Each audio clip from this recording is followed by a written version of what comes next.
সাধারণ জনগণ সম্পৃক্ত হয়েছে। কখন থেকে আপনি খেয়াল করে দেখবেন 16 জুলাই আবু সাঈদ হত্যার ঘটনার মধ্য দিয়ে কিন্তু সাধারণ মানুষ তাদের যৌক্তিক দাবির কারণে রাজপথে সেদিন নেমে এসেছিল। তখন সমন্বয়কদের নির্দেশনায় কিন্তু সাধারণ মানুষ এবং আমরা যারা দলের নেতাকর্মী ছিলাম, আমরা কিন্তু সমন্বয়কদের নির্দেশনায় আসিনি। আমরা আমাদের যৌক্তিক দাবির কারণে যখন আমরা জানতে পারলাম যে ছাত্র হত্যা হচ্ছে, ছাত্রদের উপর নিপীড়ন চালানো হচ্ছে, 16 জুলাই আবু সাঈদ নিরস্ত্র একজন ছাত্রনেতাকে যেভাবে প্রকাশ্যে দিনের বেলায় পুলিশ প্রশাসন গুলি করে নির্মমভাবে হত্যা করলো, সেদিন শুধু আবু সাঈদ নয়, কিন্তু যে আমাদের চট্টগ্রামের ছাত্রদল নেতা ওয়াসিম এবং সারা বাংলাদেশে 5 জন ছাত্রনেতাকে তারা নির্মমভাবে নৃশংসভাবে সেদিন হত্যা করলো। সেই হত্যার মধ্য দিয়ে কিন্তু তারা বল প্রয়োগ করতে চাইলো, কিন্তু আমরা দেখতে পেলাম যে এরপরেই আমাদের সকল নেতাকর্মী মাঠে নেমে পড়লো, প্রকাশ্যে হোক অপ্রকাশ্যে হোক, যেভাবে হোক আমাদের নেতাকর্মীরা কিন্তু দেশনায়ক তারেক রহমানের নির্দেশনায় সেদিন রাজপথে সবাই আস্তে আস্তে নামা শুরু করলো।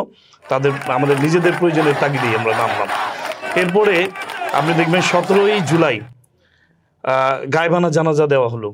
গায়বানা জানাজা শিক্ষার্থীরা তখন গায়বানা জানাজা শহীদদের আত্মার মাগফিরাত কামনা করে রাজু ভাস্কর্যের সামনে, রাজু ভাস্কর্যের সামনে সেখানে গায়বানা জানাজা অনুষ্ঠানে হওয়ার কথা ছিল, কিন্তু ততক্ষণই পুলিশ এসে লাঠি চার্জ করে, টিয়ার শেল করে নিক্ষেপ করে এবং বিভিন্ন ধরনের বল প্রয়োগ করে সেখান থেকে তাদেরকে তাড়িয়ে দেয়।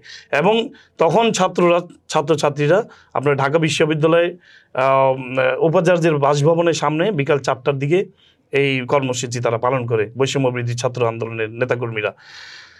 এই আপনার এই বিষয়টি তখন এই অনুষ্ঠানটি তখন সারা দেশব্যাপী গায়বানা জানাজা অনুষ্ঠানের হওয়ার কথা ছিল এবং শান্তিপূর্ণভাবেই ছাত্ররা কিন্তু গায়বানা জানাজা অনুষ্ঠানে তারা একত্রিত হচ্ছিল। ঠিক সেই মুহূর্তে আপনি খেয়াল করবেন যে সেই মুহূর্তে প্রশাসনের সরকারের লেলিয়ে দেওয়া সন্ত্রাসী বাহিনী, আওয়ামী লীগ, ছাত্রলীগ, যুবলীগ সশস্ত্র অবস্থায় এসে আবার সেদিন তারা বিভিন্নভাবে তারা বল প্রয়োগ করে এই গায়বানা জানাজার বিরুদ্ধে তারা অবস্থান নেওয়ার পরে এই গায়বানা জানাজা তারপরের দিন আর তখন কিন্তু এটা আবু সাঈদ হত্যার পর দিকে এই আন্দোলন কিন্তু আর ছাত্রদের আন্দোলনের মধ্যে সীমাবদ্ধ ছিল না, এটা সাধারণ মানুষের মধ্যে ছড়িয়ে পড়লো। সেদিন এটা বিশ্ব মানবতাকে দাঁড়িয়ে দিয়েছিল এবং মানুষ যখন প্রিন্ট এবং ইলেকট্রনিক্স মিডিয়ার মাধ্যমে দেখতে পেলো, জানতে পেলো যে এই ধরনের একটি নৃশংসতম হত্যাকাণ্ড, এরপরে কিন্তু সাধারণ জনতা তাদের নিজেদের প্রয়োজনে আবাল বৃদ্ধ বনিতা শিশু পর্যন্ত সেদিন রাজপথে নেমে এসে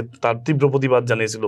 এই 17 জুলাই আপনারা দেখবেন এরপরেই আপনার 17 জুলাই থেকে তারা ক্র্যাকডাউন শুরু করে দিল এবং ব্যাপক আপনার ধ্বংসযজ্ঞ শুরু করলো। কোথাও কাউকে দাঁড়াতে দেয় না, ছাত্রদেরকে কোথাও বসতে দেয় না, দাঁড়াতে দেয় না, এবং ইন্টারনেট লাইনও তারা বন্ধ করে দিল সেদিন। এবং শেখ হাসিনা আপনার সেদিন রাত্রি কিন্তু একটি কালো শাড়ি পরে এসে ভাষণ দিলেন, কিন্তু মানুষ কিন্তু সেদিন ভালোভাবে এটা নেয়নি। মানুষের মধ্যে ব্যাপক উদ্বেগ উৎকণ্ঠা, মানুষ তখন এই ফ্যাসিবাদের ভাষণটি শেখ হাসিনা বোধহয় আপনার 16 তারিখে যে আবু সাঈদ হত্যার পরে ভাষণটা সে দিয়েছিল, পরে ঘটে যাওয়া দুর্ঘটনার কথা না বলে সে তার পিতামাতার কথা দিয়ে বলা শুরু করলো। এতে মানুষ আর ক্ষুব্ধ, বিরক্ত, সংক্ষুব্ধ হয়ে পড়েছিল।